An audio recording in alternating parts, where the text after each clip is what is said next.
Dr. Somashekhar has got over 20 years of teaching experience. He teaches economics and law. Spanning his career, he has been an Erasmus Mundus Fellow at the Institute of Law and Economics at the University of Hamburg, Germany in 2006. He's an advisor to the Ministry of Commerce and Industries, Government of Karnataka in 2008 to help formulate the industrial policy, a two-time United States International Visitors Leadership Program participant. It was in 2009 to 10. He was also a global visiting professor at the Dedman School of Law, Southern Methodist University, Dallas, for 5 years, starting from 2011 to 2014, and an Indian Council for Cultural Relations, ICCR, chair, professor at Sciences Po Paris in 2011. He has published various research articles and research reports on the area of competition law, particularly relating to e-commerce and highly technology sectors and other areas of regulations. Dr. T.S. Somashekhar, the professor of economics, currently he's the director of Center for Competition and Regulation, and he's an empaneled advisor to the Competition Commission of India and a member of the advisory board for the European Doctorate in Law and Economics. And he has got various research activities and renowned publications on his credit. So Dr. T.S. Somashekhar, we are really happy to welcome you to the meeting. And I also request you to welcome today's speaker, Professor Thomas S. Ullen. So over to Dr. T.S. Somashekhar, and I request Dr. Somashekhar to introduce the speaker and to welcome him to this session. Thank you, sir. Over to you, Dr. T.S. Somashekhar. Thank you. Thank you very much for those kind words of introduction. Much embarrassed because we should be doing the honors to Professor Ullen, who's like in many ways our guru over here in law and economics. Professor Ullen, it's been a long time, many years since we last met in Hamburg. Warm welcome to you. Extremely happy to meet you here today. Professor Ullen really needs no introduction to students of law and economics, famously known otherwise for the first textbook on law and economics, which still today is probably one of the globally widest used textbooks as a reference for law and economics. But that's just one of his accomplishments. Professor Ullen is a Professor Emeritus of Law, University of Illinois College of Law. He was a Swan Lund Chair, one of the highest indoor titles on the Urbana-Champaign campus, and was Director of the college's program in Law and Economics. In addition, he was a research affiliate on the Environmental Council, a member of the campus honors faculty, and has held various positions in the Department of Economics and the Institute for Government and Public Affairs. But these are just a very brief introduction to his accomplishments. Extensively published in the area of law and economics, his areas of research still serve as references for scholars of law and economics. So Professor Ullen, I have not done much justice by introducing you in this very brief manner, but a welcome and thank you for joining us today. Thank you so much. Thank you, Dr. Somashekhar. I appreciate the kind words, and you've said everything that anybody needs to know, and more. Thank you. I'd also like to thank the organizers of the conference, and in particular my good friend Professor Anita Nagar for all her efforts on my behalf. She's a true friend and someone I value very highly. I thank Tamil Nadu National Law University for the invitation and for their hosting this conference.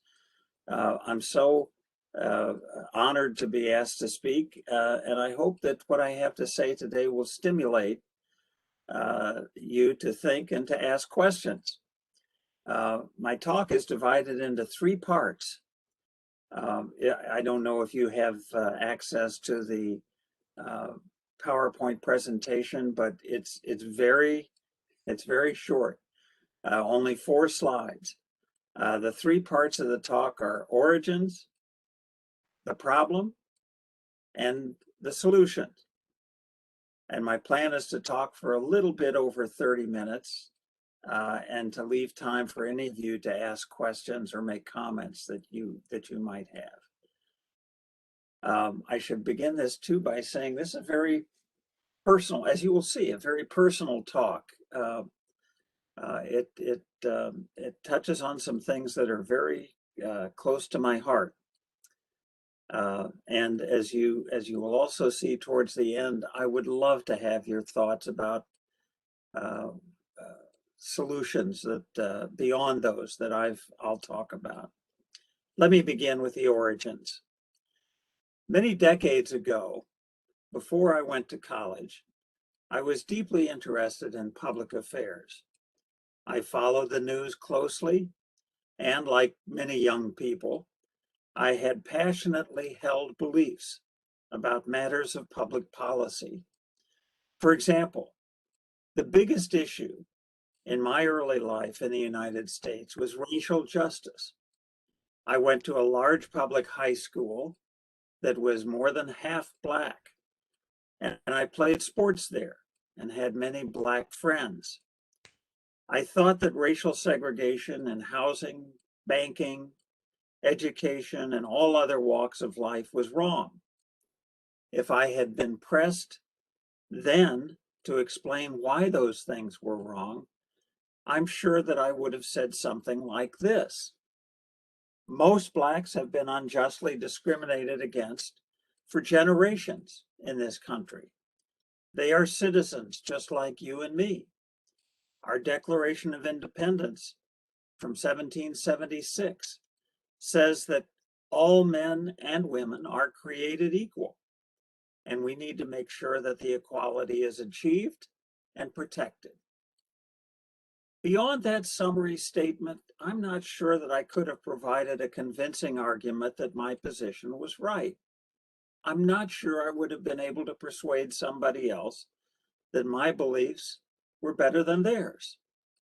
Nonetheless, my parents and others I admired and loved held those views and passed them on to me. And importantly, the law of the United States prescribed that racial discrimination was wrong. My father was a lawyer and had instilled in me the strong belief that laws were generally, but not always, the result of thoughtful consideration, and that even if they were not, we should obey them. Years later, when I was in graduate school in economics, I was thrilled to learn that economics provided some useful fundamental principles for helping me to refine my beliefs about public policy issues. For example, economics explained why monopolies were detrimental to social welfare. Economics also explained that there were some activities or goods called public goods, in contrast to private goods, that were better provided by the government than by private parties, or subsidized by the public and provided by private entities. Other examples that came from my early graduate education. I learned that information was an important good that created special problems for consumers and generally was underprovided by private markets.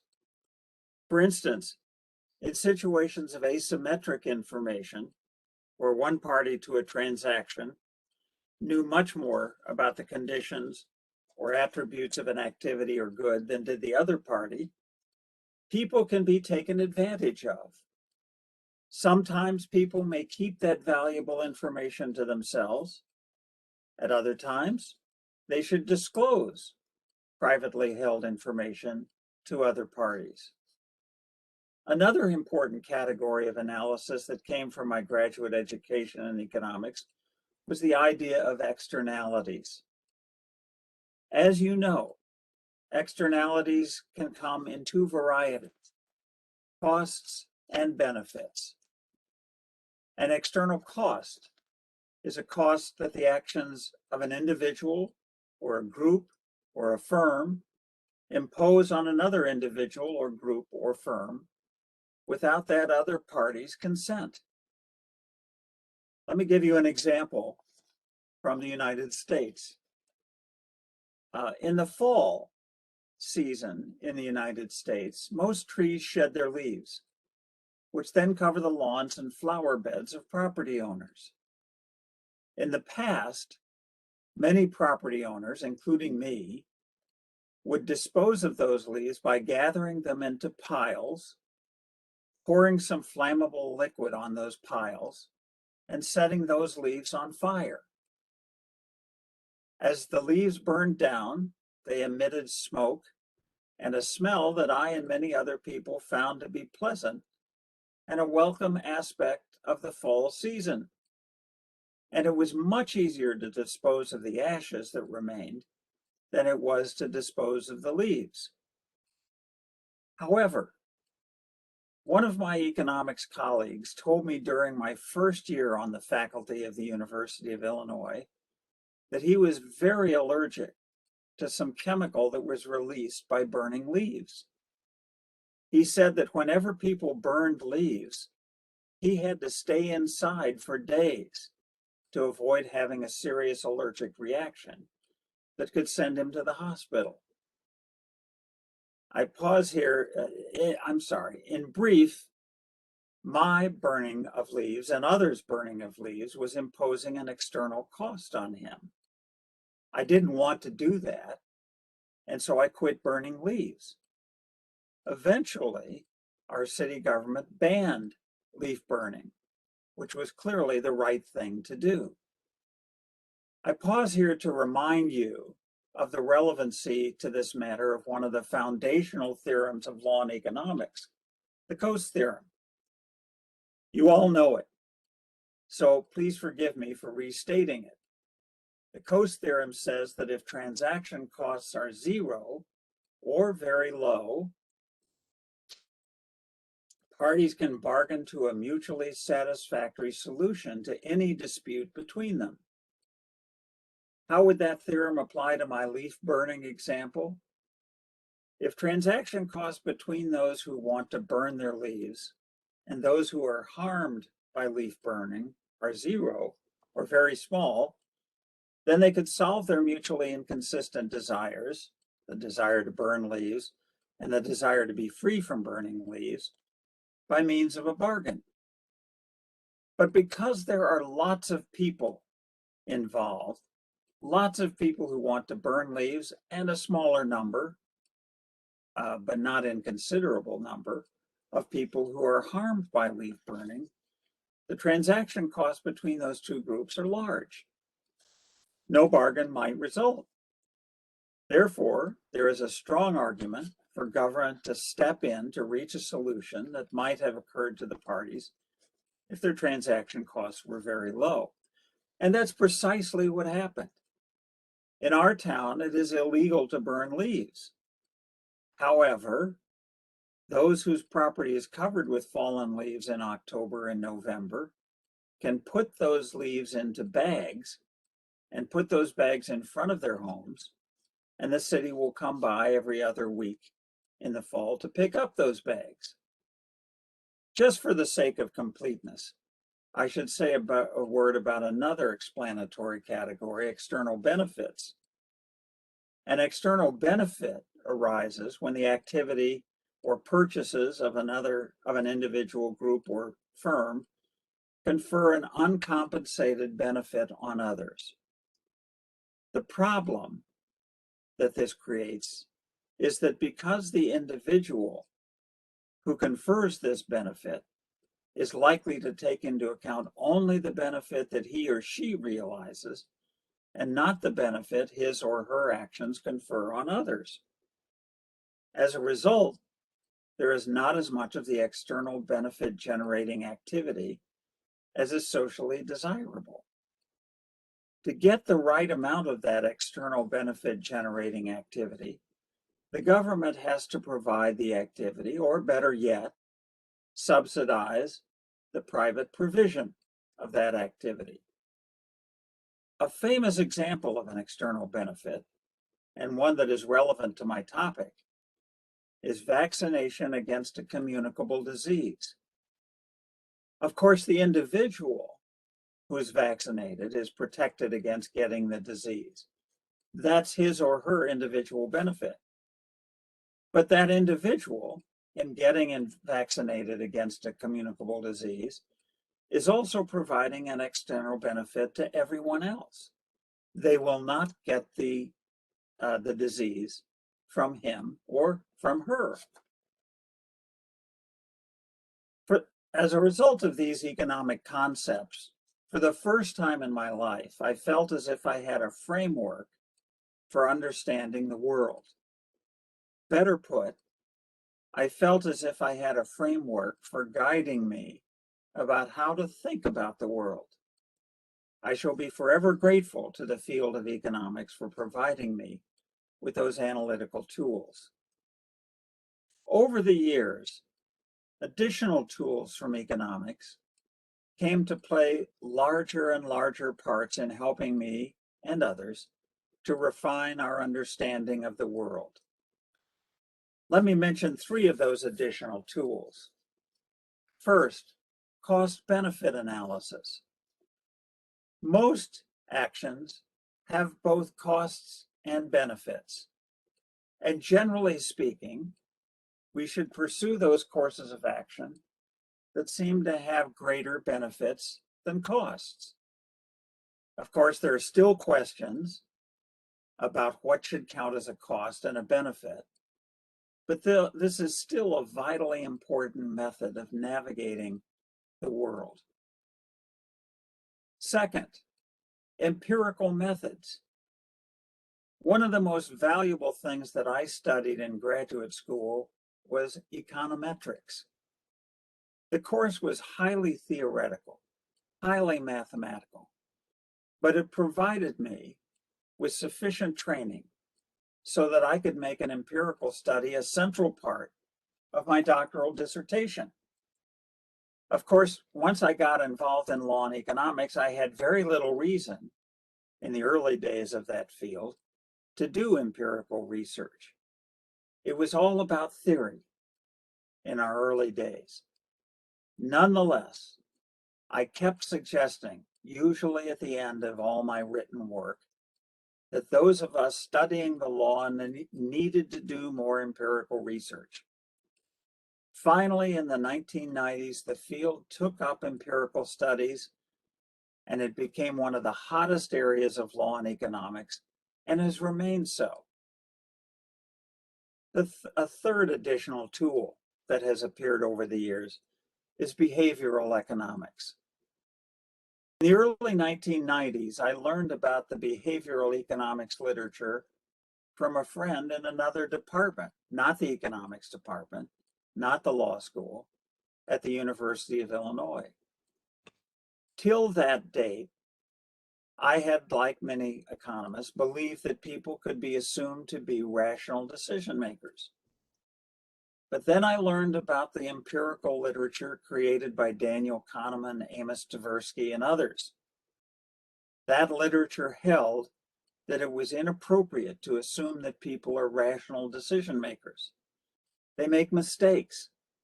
Those mistakes are almost all in the same direction. They are predictable. They are difficult for an individual to know that he or she is making, and they are difficult to correct. These three additional tools, in combination with the ones that I had before, provided me with a lot of firepower for analyzing real-world events. And the crucial thing that all of these tools did was to provide a way of thinking about when it makes sense not to allow people to behave as they please. These tools from economics and psychology provided an understanding of the circumstances when government might regulate private behavior and how it might best perform that regulation. So, to answer the question posed in my title, who are you to tell me what to do? Economics provides a number of possible answers. Better, we can tell you what to do. That is, we, the government, can regulate your behavior if you were a monopoly, if you are creating an external cost or not generating an external benefit, or withholding crucial asymmetric information that, if disclosed, might induce a social benefit. In addition, we can tell you what to do if careful empirical work leads us to believe that society would be better off if you behave differently. For example, if the social benefits of your learning to read and write would exceed your personal costs of acquiring those skills, we can rightly compel you to get that education. And almost every society in the world does so. Finally, we can tell you what to do if we have good reasons for believing that you're behaving in an imperfectly rational manner, and that if you would behave differently, you and many others would be better off. For example, you may drive recklessly because you believe yourself to be a better driver than you are in fact. You are excessively over-optimistic, as behavioral economics has told us most of us are, about our own talents. If we have good reason for believing that your excessive optimism will cause great social costs, we can forbid you to engage in the activity that might generate those social costs. Now, I recognize that, of course, this is just a broad sketch of a very complex issue. But I think it captures a sense that all of us have about the circumstances in which regulation of private behavior makes sense. And I would submit to you that until relatively recently, most sensible people agreed with this account of when regulation of private behavior was warranted. The second part of my talk is called the problem. I will call the understanding of the world and when it's right to leave things to private individuals and when it's right to regulate private behavior, the origins. And I'll call that the standard model of regulation of private behavior. And I said that standard model was widely believed until recently. What has happened to question this standard model? In 3 short words, the coronavirus pandemic. As you know, the world is going through a pandemic caused by exposure to the novel coronavirus called SARS-CoV-2. So far, there have been almost 260 million cases of COVID-19 worldwide and slightly more than 5.15 million deaths worldwide. Consider that in the United States, there have been since early 2020 almost 48 million cases of COVID-19 and more than 770,000 deaths. Indeed, there have already been as many deaths in 2021 as there were in all of 2020. We still have 6 weeks left in 2021, and we are experiencing almost 90,000 new cases of COVID-19 per week and 1,100 deaths each week. That is, there are likely to be 600,000 more cases before the end of this year and 6,600 more deaths before the end of 2021. And let me also draw attention to the fact that all this is happening even though we have had 3 very effective vaccines since about January 1st, 2021. Those vaccines are free and widely available everywhere in the United States. In fact, within the last week, they have been made available to everybody over the age of 5 in the United States. And the very best scientific information that we have is that all of these vaccines, all 3 of them, are safe and effective with minimal side effects. Since January 1st of this year, approximately 70% of our population has had at least 1 shot of a vaccine, and about 60% have had 2 full doses. But that is for the nation as a whole. There are significant variations in the percentage of vaccinated people by region of the country, by age, and by some ethnic groups. For example, people 65 years of age and older are much more likely to be vaccinated than any other group in society.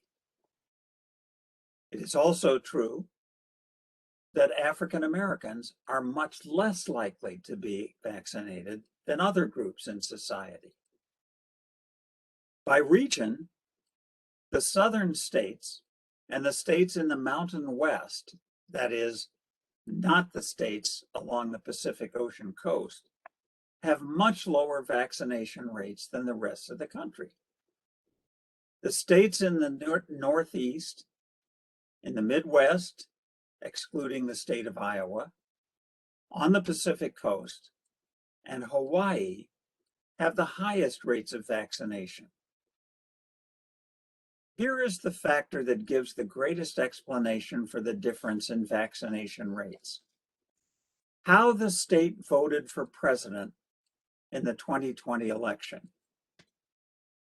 The states with the lowest vaccination rates, and even the counties within those states that voted for Trump, are much more likely to have lower vaccination rates than the states or the counties within that state that voted for Biden. Why should there be a difference in vaccination rates depending on who the majority in that state and in its counties voted for president? I cannot explain that, but that is the strongest predictor of the percentage of state population that is vaccinated. And consider the differences in other aspects of public health. One of the principal public health measures for dealing with COVID is the wearing of masks in public places.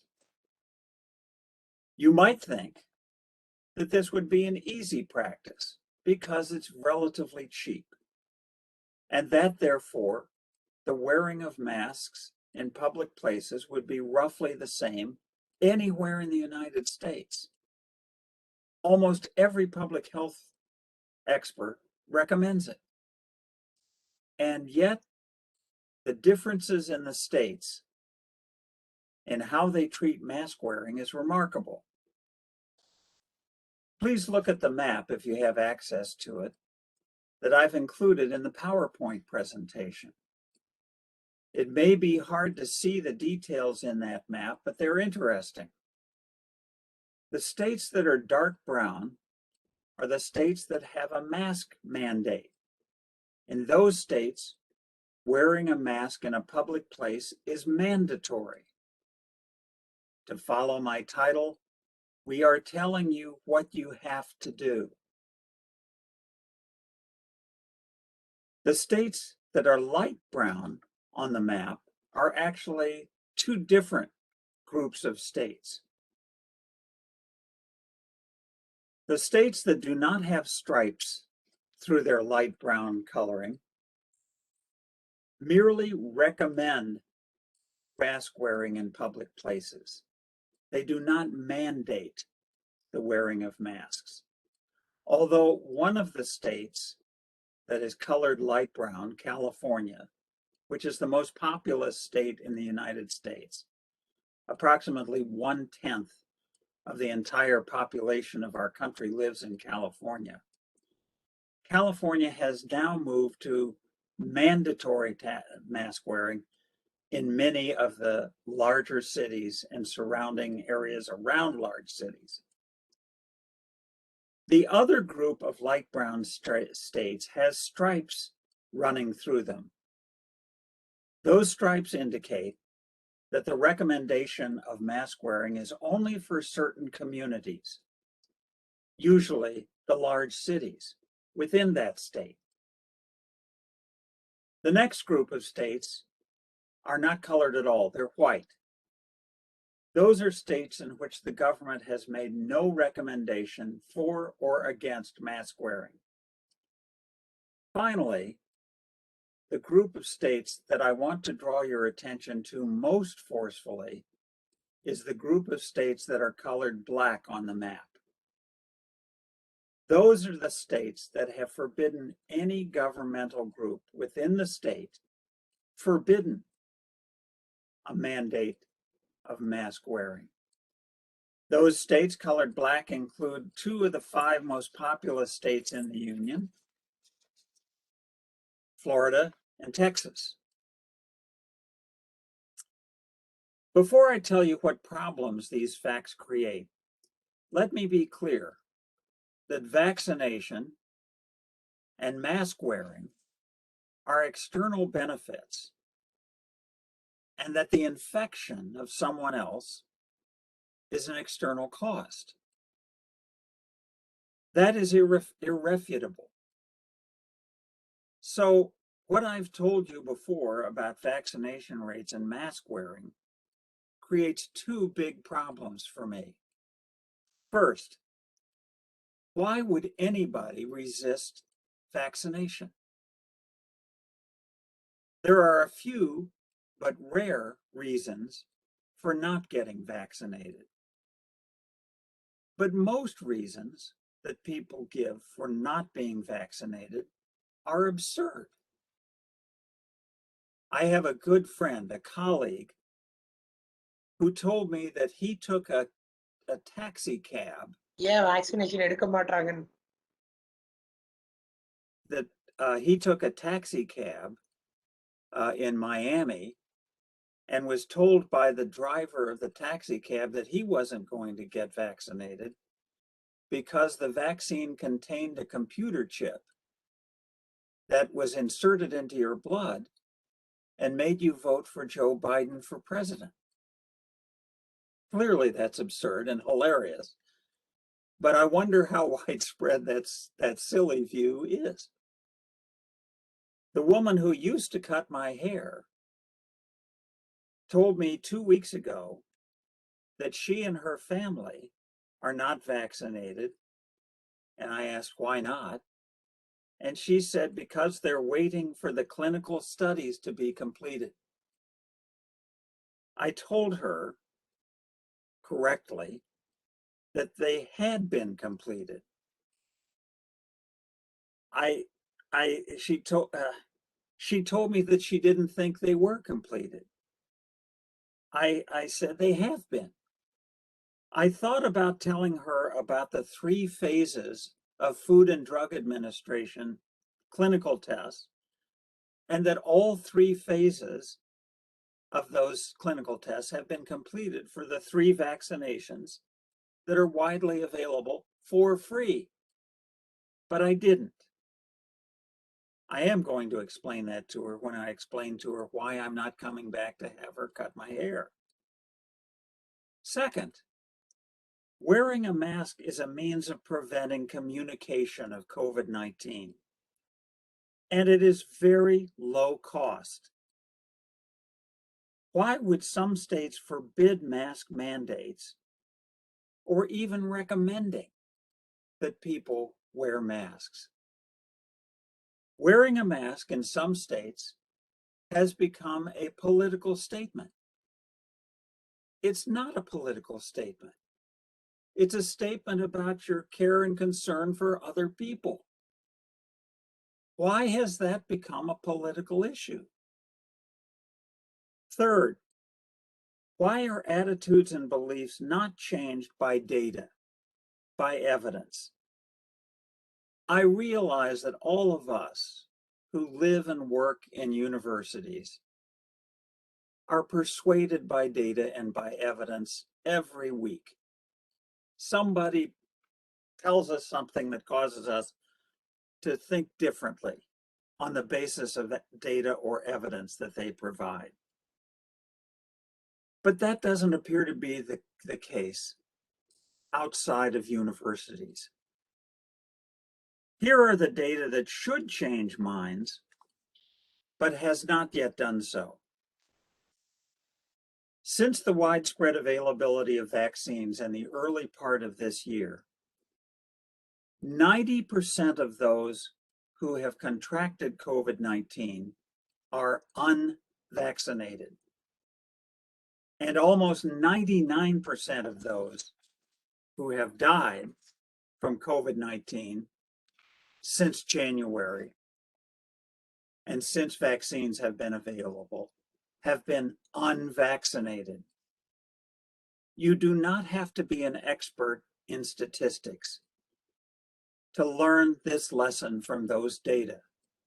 Get vaccinated. What's the solution to this problem? I've characterized this problem as the breakdown of the standard model that tells us when the government can change our behavior validly and when it should leave us to do as we please. I confess to being completely baffled by the breakdown of the standard model. I don't think there are any easy solutions. But let me make two broad points about what I think needs to happen. First, we need to seek to recreate the general consensus that existed 10 years ago about the things that government may regulate and how they may regulate, and the things that can be left to the unregulated market. Obviously, an important point of this is education. I don't know why the education about the validity of the standard model has fallen out of favor. But we have a significant fraction of our country. Some estimates are 30% of a population of 330 million who do not believe that the government should ever tell anybody what to do. A second direction in which to look for a solution is we need to find a means of minimizing misinformation and disinformation. Education is obviously an element of this. We need to find means of equipping people to be better at evaluating the claims that other people make. We need to educate people about identifying information that is valid and distinguishing it from information that is not valid. It is a shocking fact for me to tell you that more than 50% of those who identify as Republicans in this country believe the QAnon conspiracy. You may not know about that conspiracy, but here's all you need to know to be shocked. That conspiracy holds that Democratic office holders in Washington, D.C. are all pedophiles who eat children. Who could possibly believe such a thing? But more than 50% of registered Republicans apparently believe in this conspiracy.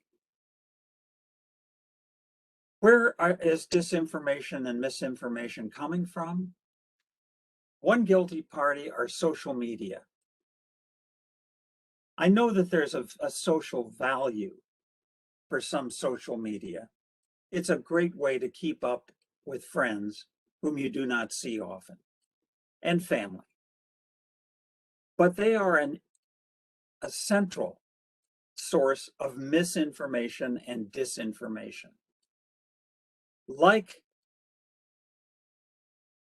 or I should say, as the great American humorist Mark Twain said, a lie is halfway around the world while the truth is still putting on its shoes. Another source of mis and disinformation are the many TV and radio stations that now have a strong incentive to spread half-truths and untruths as a means of attracting a loyal bunch of consumers. I don't know how we meaningfully regulate social media and the many TV and radio stations that seek to spread misinformation and disinformation, but we clearly need to do something about that. I wish that I was optimistic about how we could approach these matters, that there was a clear solution or set of solutions, but I don't think there is. I hope that the standard model will come back into favor soon. But I fear that if it does not come back into favor soon, we are going to be a much less happy society than we should be. And finally, I'd be happy to hear your thoughts and suggestions about solutions or the source of the problem. And thank you very much for listening. Thank you very much, Professor Ulan. I mean, I'm not sure if people notice, but you walk them through the history of law and economics in the beginning stages in a very nice and smooth manner. And the way in which you also went about to it, and it gives a lot of thought as to how one should approach a research paper. Thank you for that. So before I open up, I must also say in many ways, the US situation sort of corresponds to the Indian situation. Excepting perhaps, or perhaps not, it may be politically tinged. But nevertheless, we too have a share of problems here. But the origin of those problems may be quite different from the origin of your problems there. I'll open up the session now for others to ask questions or pose comments, and then I'll follow it up with my own. Yeah, so I think just having a look at participants there. Yes. Can I, if you permit me? Yeah, I'm just trying to see. I'm not able to make out who is actually speaking. Is that Murli Prasad? Murli? Yeah. Please go ahead. How are you? Fine, thank you. Please go ahead, Murli. Yeah, Professor Ulan, thank you very much for your really, as Professor Somashekar put it, you really gave us a kind of, again, revisiting the law and economics kind of thing and motivating for majority of us to go in a right path. Thank you very much for this. And I have one small kind of thing which I would like to get your opinion. Recently, the government of India established Ministry of Cooperation. And in your opinion, given this understanding of the world, specifically Indian problems, what kind of structure and conduct this Ministry of Cooperation supposed to be in order to have a good performance, so that there is a quality of life can be enhanced in India? This is what my precise concern, Professor Woolen. Thank you. May I ask you, or Professor Somashekhar, what is the Ministry of Cooperation supposed to do? What was the argument in favor of its creation? What problem does it address? Murli, would you like to answer that? I think I'm honestly, to be with you, Professor Woolen, I don't know much about that ministry thing. And that's why it is a very new one. So just when I really listen to you about the things which you have really mentioned to us in your lecture, that how we can solve the problems, how land economics will help. So that really, I think, why people behave rationally, why people behave irrationally in various contexts. And the Indian problem is the limited resources, and they always need to aim at what is that? The resources should move from lowest valued use to highest valued use, given the what is that? The distributive justice. We can't carry out all the time efficiency. The distributive justice also required, given the whatever the situation in India. So I think this Ministry of Cooperation, I really think that it is the households, the firms, and the state. They all need to come together to build the nation. Whatever they have the differences, and in order to generate social benefit, to minimize the social costs, we know that there are transaction costs. How the Ministry of Cooperation can reduce the transaction costs so that the people can cooperate, and to minimize the joint social costs and maximize the joint social benefits. This is what, at least in my view, right now I can say this, Professor Woolen. I don't have much more. Thank you. Just to add to that quickly, the Ministry of Cooperation is basically to, strengthen the movement of cooperation, which sort of was started in the agricultural sector but never really took off.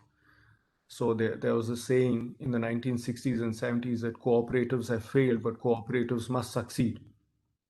And the government of India is now taking this further ahead, even beyond the agricultural sector, into the small and medium enterprises, where there's probably the felt need of achieving scale through the process of cooperation, maybe in the form of either processing or through the form of marketing.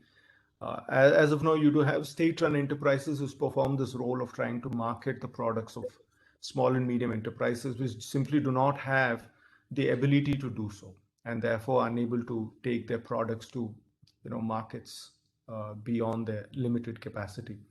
So probably this is how it is. It's still in its drawing stages, not really clear as to how the government intends to take this forward. It is a challenge. The backbone of economy in many ways in terms of employment provided is the small and medium enterprises. If you need to provide employment, if you need to provide distributive justice, as Murli mentioned, they're going to be a key factor in this particular area. It sounds like an ambitious and very laudable scheme, and I appreciate the law and economics justification that you gave for the creation of this ministry. And I also recognize, as you said, Professor Somashekhar, that this is a delicate and difficult thing to do. But I hope that I hope that it succeeds. As you know, I'm not telling you anything you haven't thought of. Cooperation can become a conspiracy against the public. Adam Smith said that more than 250 or 25 years ago, that I think he put it something like this: members of the business class seldom get together without that meeting turning into a conspiracy against the public. But if you have a vigorous competition law, as I'm sure Professor Somashekar could testify about, you can confine the activities of the Ministry of Cooperation into truly cooperative behavior. That, of course, is one thing. The other thing that I'm struck by as I hear you describe what this ministry might do is I think that as Aristotle, the great Greek philosopher, said many centuries ago, virtue can become a habit. At least in the United States, I can't speak for India, but I think the idea of cooperation or of thinking of your neighbors, the people you work with, the people you see on the street every day, the people that you meet in informal clubs with, seeing them as people to whom you should do good and from whom you should expect good things. That has fallen out of favor. There's probably a spectrum in which we move along a spectrum between too much individualism and too much collective things, and trying to get yourself situated on this spectrum in which cooperation becomes habitual and expected and valued is a tremendously important thing. So if the ministry does nothing more than sort of jumpstart a more cooperative and less competitive among individuals, competition's a good thing, I understand, but there is a point at which you don't want to overly compete, you want to cooperate. It's exactly that attitude, for example, that I don't know how mask wearing in the United States has become a political statement. We were in a store just yesterday buying some things, and I would say 90% of the people were wearing masks as state law mandates, but there were a few who were walking around without a mask. If you walk into a store and you don't have a mask, the store gives you a mask for free. And so they were clearly not wearing the free masks that were available at the door. Why? I think because they're signaling to us, I don't care about you. I don't care to do what you're told to do, and you're sheep for following what the government tells you to do. If the Ministry of Cooperation gets away from that attitude, then more power to them. It's a great ambition. I hope it works, and I'll now that you've alerted me to it, I'll pay attention to how it's doing.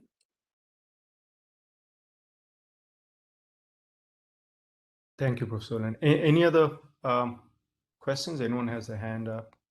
Sir, I have a question. Professor? Yes. Anybody else? Okay. Is that, I think, Professor Dr. Anita, please Yeah, go ahead. it's me. Good evening, Professor Somashekar. I didn't have the occasion to say hello to you. Hello My there. question, it's not a question. So first, Professor Ulan, the kind of, connections you drew between political ideology and rate of, vaccination is given another, insight into the whole domain of political ideology and its ramifications. But I was thinking, yes, education would help. Yes, information would help, but don't you think that they have to go hand in hand with experience also? So would it be possible that over years, the self-experience, right or wrong, I mean, it could just be because of rigidity.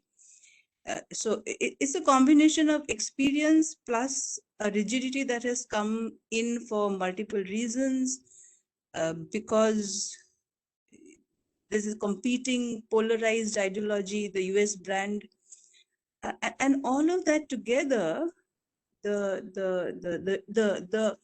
unreasonable rigidity at one level, but before that, at the root, could there be a series of experiences, that have just kind of taken a set of population to a position where, state and state intervention is just seen as something that, so it's not about my not caring for the other person, it's more about me rejecting the state mandate. Would that be a series of development that has gone into behavior? Very good thoughts. I agree. I'd have to think about that. Those are deep thoughts, and I'd have to think some more about it. I apologize to you for saying that we need better education. Every teacher always says that, and I wish we were better educators than we are to get people to do things. Although you didn't say this, Renita, but I think it follows from what you said. If we can create experiences that teach people the value of cooperation, or of seeing the point of view of somebody else as genuinely held and not evil. These people who believe that Democrats are pedophiles and eat children, it's so silly that I can't understand why there are so many people that believe that. But be that as it may, if we could, as part of our education, create experiences that show people the value of cooperation, I think that would be a great thing. Forgive me for going on about this, but 30 years ago or more, when I was a new professor, there was a course that I taught with maybe 15 other professors from all over our campus. And this course was called Metro Apex. It met at the law school, and there were maybe 150 students that took the class. And every week, the class met for 3 hours, one night a week. And the students were divided up into role-playing groups. Some were lawyers, some were politicians, some were private entrepreneurs, some were educators, and so on and so forth. And every week, we, the professors, would create a situation for them and then let them work out what to do about that situation. And it had to be something that involved the law, maybe public health, maybe enlisting private enterprise to help. And I've always thought of that class, which, by the way, we've stopped teaching because it was so expensive. But I thought of that class as being a marvelous experiential method of teaching the value of cooperation.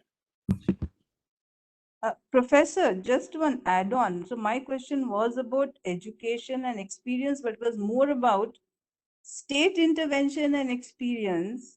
Yeah. The experiences of a series of state interventions that would build the trust, so that for an unreasonable argument, an individual, a citizen, does not just reject a state intervention. So it was more about the experiences of state regulations at multiple phases of life, so such that mandates are readily received, interventions are readily received, and it minimizes, this highly rigid and polarized, unreasonable, bizarre beliefs. I agree. I hope I think one of the things politicians are not particularly good at, and I wish they would undertake this as part of their toolkit. They very rarely explain in good detail to people who are about to be regulated why they're doing the regulation, and pointing out that I'm not regulating you just because I like regulation. I'm regulating you for the following reasons to improve social well-being. Maybe politicians are reluctant to engage in that sort of public discussion, but I wish that discussion could take place someplace. If I've understood you correctly, if I haven't, forgive me. But you're absolutely right. We can create a better experience of regulation than we have. Instead of the heavy hand of government, we can try to hold out the here's government trying to help you. Good luck. Thank you. Thank you. Happy to listen to you, sir. As you are speaking about externality, and mostly the economists, they are very much clear in measuring the economic benefit and cost. But when it comes to external social cost and social benefit, they are not mentioning. When they are starting an industry, they are clearly mentioning about the economic benefit and economic cost. But when it comes to the pollution, they are not mentioning about social cost and benefit, whatever it may be. But what would you suggest regarding this social cost and benefit? Well, those are good points. I generally, economists ought to speak about things that are economic, but I think as you rightly indicate, the idea of external costs and external benefits goes beyond mere costs and benefits. And you probably have this sense. Sometimes when an economist says the benefit of this will be $352 million, you wonder, where did he get that figure? But speaking about social costs and social benefits is clearly within the competence of economists to talk about. And I wish they felt more comfortable doing so. Maybe those categories of social costs and social benefit are difficult categories to talk about. There may be scant evidence about social costs and social benefits, but I think unless we find a way to talk about those things, we're going to be in a world in which people deny that there are any social benefits for regulatory action. But I should perhaps have pointed out that one of the great contributions of the 20th century, early 20th century economists was to point out the difference between social and private costs and benefits. And maybe we need to renew how we go about explaining that and talking to the public at large about that. It's a good point. Thank you, sir. Yes, sir. Thank you. Any further questions out there?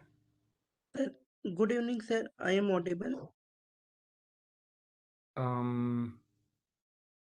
Okay, can you please announce yourself? Sorry, I'm not able to make out who that is. Sir, I am Kanik Sinha. I am audible. Oh, yes. Please continue, Kanish. Yes. Good evening, sir. Sir, Yes, at sir. the end or during the lecture, you put basically focus on the two keywords, misinformation and disinformation. Particularly, you focused that the social media platform are the centric tool that can make a misinformation into disinformation. So, Yeah. 2 points that you focused is first is to create awareness, and second point that we can do is to create a certain law to scrap that. So, sir, what is the extent that a state can interfere in to scrap or to stop this particular misinformation and disinformation on social media? What would be Right. the extent? Oh, you're right. It's easy to say. what I said was the easy part. There's too much disinformation and misinformation. The hard part is, as you indicate, finding some reasonable public policy to correct for the spread of those things. I'm a great fan of the First Amendment of our Constitution that basically makes it very difficult for our federal government and state governments to regulate speech. And I don't know what the right way to deal with this is. All I can tell you is that social media have become one of the strongest methods of spreading misinformation and disinformation. So much so that countries that have an interest in sowing discord in the United States are spending a great deal of time and effort in using social media to spread misinformation and disinformation. It's not all generated by people within the United States. There's a significant amount of this that's coming from foreign countries who do not want democracy to succeed. And I don't know how we're going to get the benefits of free speech without the costs.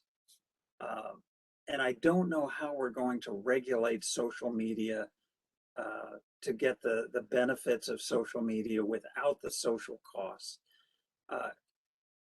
I'm bothered by the fact that we academics are not talking about that issue enough, in my opinion, because as the question indicates, it's a very good question. There is a social value to free speech, a huge social value to it. Governments that are authoritarian, one of the first things they do is shut down free speech. And so we have to preserve free speech, but how do we regulate speech so that information and disinformation are stopped? Let me give you an example of the difficulty and then I'll stop. When Donald Trump was the president of the United States, he told so many untruths that there were people who appeared on television and radio and on the internet and in newspapers every day, counting the number of lies that the president had told and trying to correct those lies. It became a regular part of the evening news. Did that publication, that publicity of the untruth telling by our president, did that cause any change in his behavior? None whatsoever. In fact, during the pandemic, the rate at which he told lies increased.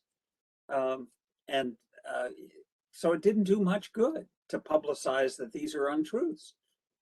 Although he wasn't reelected, I hasten to point that out, and we don't know the extent to which the lying that he engaged in was a factor in his not being reelected. Well, thank you for the question, and I hope you recognize that I didn't answer the question very Thank you well. so much, sir. Thank you so much for answering that. Thank you. I think we're well past 1 hour, and I know it's pretty early in the morning for Professor Ulan. We don't want him to have too much of coffee to continue.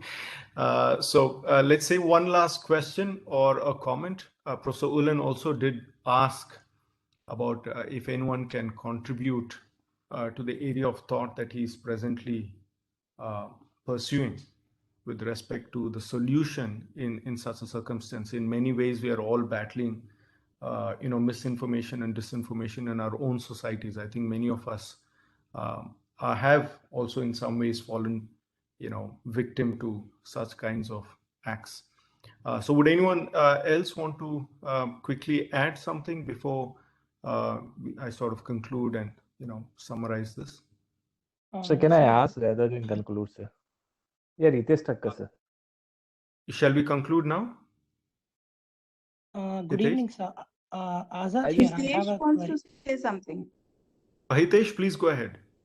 yeah, I was just I was interested to ask Professor Ulan with regard to like it's what I feel that when you see the problem like pandemic, which is not per se of microeconomic context, which is broadly not also macro. I think it's over and above something which is more human intention side, yeah, the cooperation side. So whenever we apply law and economic concept, maybe trade-off, yeah, yeah, maybe efficiency versus equity. I think that uh, context do change the overall the required things what you are intend to do in the this big crisis. So if we try to not make trade-off, but if we can achieve both, I think that's what the overall society required. That's what I just can get something from sir class. But thank you very much, sir. It was indeed a very interesting session, and we learned many new things about the law and economics. Thank you, sir. Thank you. Thank you. Dr. Ganita, you had something to say? Uh, so I think Professor Ulan and myself will discuss on the experiential facts versus trust deficit with regard to the experiences of regulation and presence of state in our lives. I'll just say this. I'm sure you're going to say it, Professor Somshekhar, but I'll just say it that we thank Professor Ulan, on behalf of the association for having been with us, I think, every step of the journey till the 7th conference. And we will, keep reaching out to you to get these, advanced insights into a very broad understanding of law and economics from multiple perspectives. And on a lighter note, I hope Professor Ulan finds the vaccinated hairdresser soon. Thank you. Thank you so much. I will. I will. Thank you. So, Professor Ulan, thank you for this fascinating area of research that you're currently undertaking. Look forward to reading that. But just some open thoughts over here. I was just wondering, in the states where you said, particularly the ones which showed a large preference towards voting Trump into the presidency in the current term, uh, have a higher rate of infection as well as higher rate of fatalities. Did that infection as well as fatalities cause any change, firstly, in their approach towards vaccination?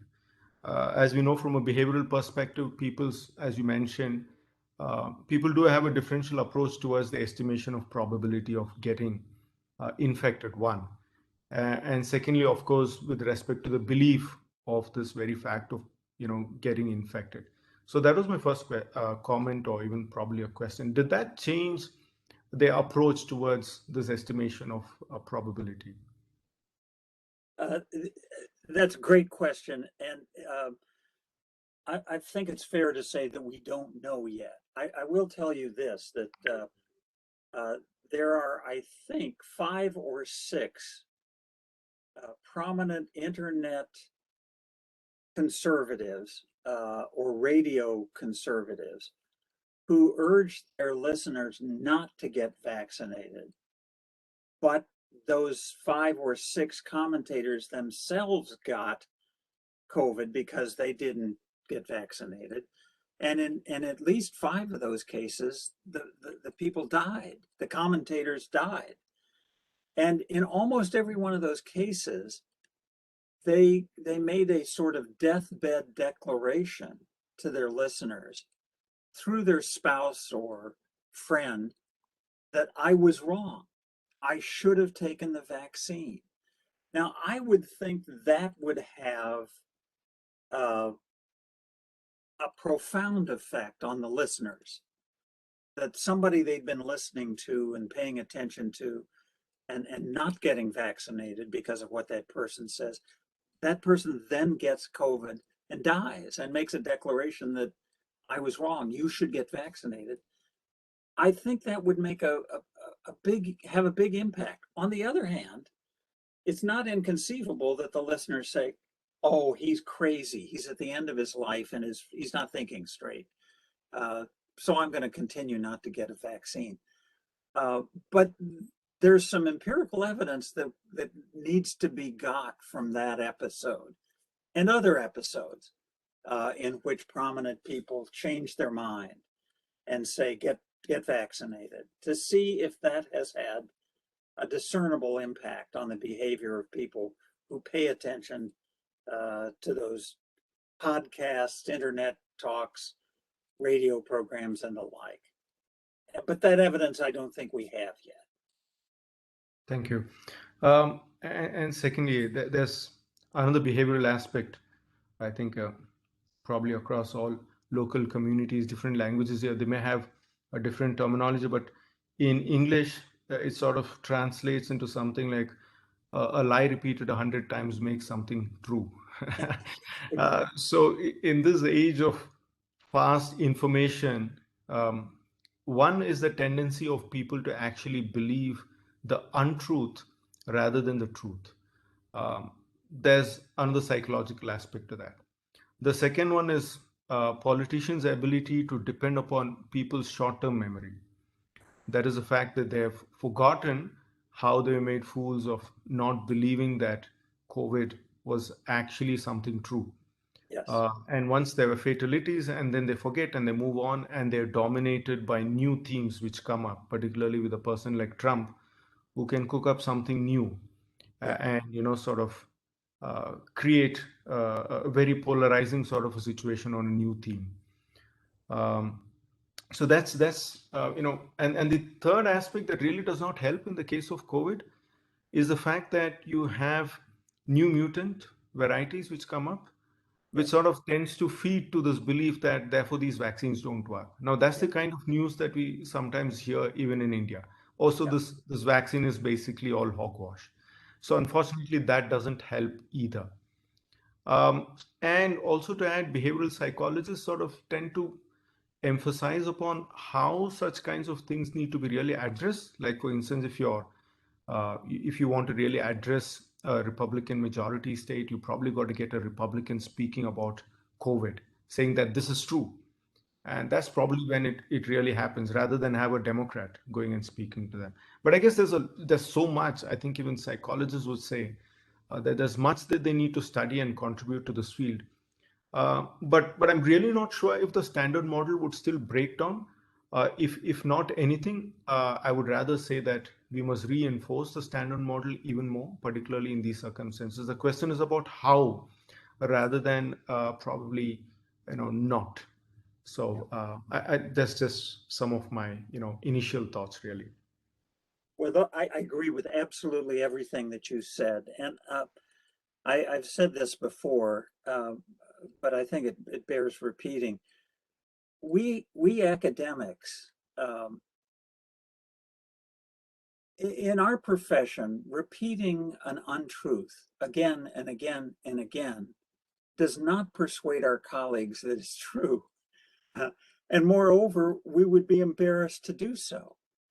If somebody correctly points out that what you're saying is wrong, your initial reaction is, oh, I'm so sorry, I had no idea. I can think of a few instances in which people made up data or propounded a theory they knew was false, but they're very few.